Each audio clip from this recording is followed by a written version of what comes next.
मैं राजा और आप देख रहे हैं मिड टीवी।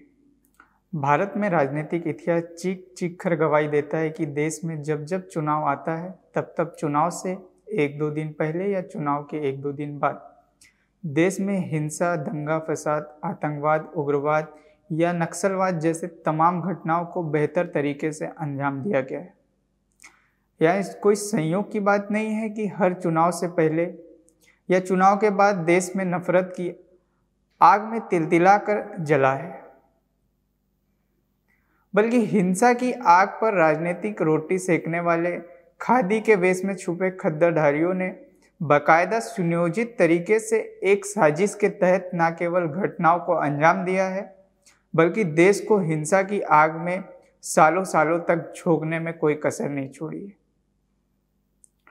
यहाँ तक कि सत्ता में आने के लिए देश की रक्षा करने वाले सैनिकों को भी मौत के मुंह में झोंकने से इन नेताओं ने जरा भी संकोच नहीं किया है। कारगिल, पुलवामा से बड़ा कोई और दूसरा सबूत नहीं हो सकता। बात आगे बढ़ने से पहले चुनाव से पहले हुए अब तक तमाम घटनाओं पर एक नज़र डालते हैं तो पता चलता है कि देश में हिंसक घटनाओं की बहुत बड़ी लिस्ट है। साल 1996 में 3 घटनाएं हुई जिसमें कुल 60 लोग मारे गए। साल 1998 में एक घटना हुई जिसमें 58 निर्दोष लोग मारे गए। उसी तरह साल 1999 में कारगिल हुआ जिसमें हजारों सैनिकों की मौत हुई, मौत के मुंह में झोंका गया। इससे भी पेट नहीं भरा तो इन खद्दरधारियों ने सैनिकों को कफन भी नसीब होने नहीं दिया। आपको याद दिला दे कि उस समय भाजपा की सरकार थी। इस तरह से साल 2004 से लेकर 2009 तक कांग्रेस के सरकार में 6 घटनाएं हुई जिसमें कुल 82 लोग मारे गए। इसके बाद केवल साल 2014 में 8 घटनाएं हुई जिसमें लगभग 140 लोग मारे गए। इसमें भी भाजपा की सरकार थी। इस तरह से 2024 तक जब जब चुनाव हुआ है तब तक हिंसक घटनाओं का सहारा लिया गया है। इसकी बहुत लंबी लिस्ट है। आज जब 2024 में उत्तर प्रदेश सहित कई राज्यों में उपचुनाव हुए तो एक बार फिर से यूपी को हिंसा की आग में झोंकने का काम सत्ताधारी पार्टियों द्वारा किया गया। बताते चले कि रविवार को एक बार फिर उत्तर प्रदेश को दंगे की आग में झोंकने का प्रयास किया गया। उत्तर प्रदेश के संभल में रविवार को सुबह दंगे की आग भड़क उठी जिसमें 5 लोगों की मौत। सूत्रों ने बताया कि संभल में उस समय दंगा भड़का जब उपचुनाव का रिजल्ट घोषित हुआ। यूपी के 7 सीटों में 6 सीटों पर अकेली भाजपा ने कब्जा किया।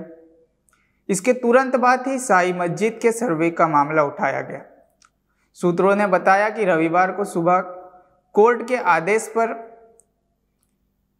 मुगलकालीन जामा मस्जिद के सर्वे की वजह से स्थानीय लोग और पुलिस के बीच हिंसक इस घटना में अब तक 5 लोगों की मौत हो गई, वहीं 20 से ज़्यादा लोग घायल हुए। हिंसा के बाद संभल और आसपास में इंटरनेट बंद कर दिया गया है।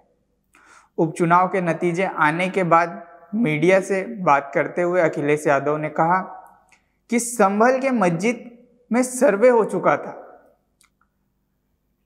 लेकिन चुनाव की चर्चा ना हो पाए इसलिए जानबूझकर यह सर्वे की टीम भेजी गई जिससे माहौल खराब हो जाए और कोई चुनाव पर चर्चा ना करे।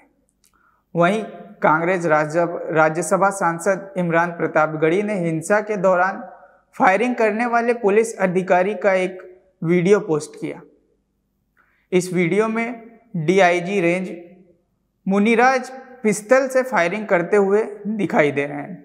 इतना ही नहीं, पुलिसकर्मियों से गोली चलाने के लिए कहते सुना जा सकता है।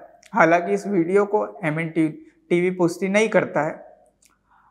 अब आप सोचने पर मजबूर हो जाएंगे कि आखिर चुनाव से पहले या चुनाव के बाद इस तरह की घटनाएं क्यों हो जाती है। असल में इस तरह की हिंसक घटनाएं होती नहीं है, सत्ता हासिल करने के लिए साजिशन कराई जाती है और हिंसा घटनाओं का अंजाम देने वाले कोई और नहीं बल्कि कांग्रेस और भाजपा जैसी सत्ताधारी पार्टियां होती है। यह कहने में तो तनिक भी संकोच नहीं है कि कांग्रेस और भाजपा दोनों ने सत्ता हासिल करने के लिए समय समय पर तमाम हिंसक घटनाओं का सहारा लिया। देश में हिंसा की नफरत की आग में झोंकने का काम किया। अब फिर सवाल वही है कि आखिर चुनाव से पहले या चुनाव के 1-2 दिन बाद ही इस तरह की घटनाएं क्यों हो जाती है। अपराध शास्त्र कहता है कि अपराध हमेशा छुपकर किया जाता है। अपराधी अपराध को छुपाने के लिए तरह तरह के हथकंडे अपनाते हैं। इसी आधार पर राजनीतिक पार्टी भी काम करती है। जब जब सत्ताधारी पार्टी ईवीएम में घोटाला करके या अन्य तरह से धांधली करके सरकारें बनाती है, तब तब धांधली पर पर्दा डालने के लिए धर्म के नाम पर आतंकवादी, नक्सलवाद, दंगा फसाद जैसे तमाम हिंसक घटनाओं को अंजाम देती है और देश को दंगे की आग में झोंक देती है। देश को दंगे की आग में झोंकना ही चुनाव में हुई धांधली पर चर्चा होना बंद हो जाता है और देश में हिंदू मुसलमान का चर्चा शुरू हो जाता है। इस तरह से इस बार भी संपन्न हुए उपचुनाव में ईवीएम से घोटाला किया गया है और उस घोटाले पर पर्दा डालने के लिए संभल में शाही मस्जिद के सर्वे का मामला उठा।